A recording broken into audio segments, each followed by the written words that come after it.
ยากครับยิงลงก้นลงแล้วก็ขยับยากเลยปวดทางนี้นะ ตอนที่มาอาการของพี่เป็นยังไงคะอาการที่มารักษา เจ็บสะโพกก้นกบแล้วก็ร้าวลงขา ลุกนั่งลำบากใช่ไหม ลุกนั่ คะ งลำบาก มีอาการปวดร้าวลงขา ครับผม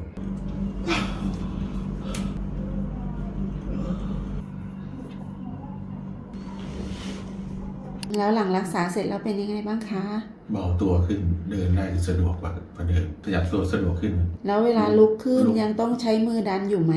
ไม่ใช้แล้วครับตอนแรกนี่โอ้โหดันกว่าจะขึ้น ขอบคุณมากนะคะ ครับผมครับ อันนี้เราก็จะไว้แชร์เพื่อเป็นวิทยาทานให้กับคนอื่นเนาะที่เขามีปัญหาเหมือนเรานะคะ ครับผมครับ ต้องลุกขึ้น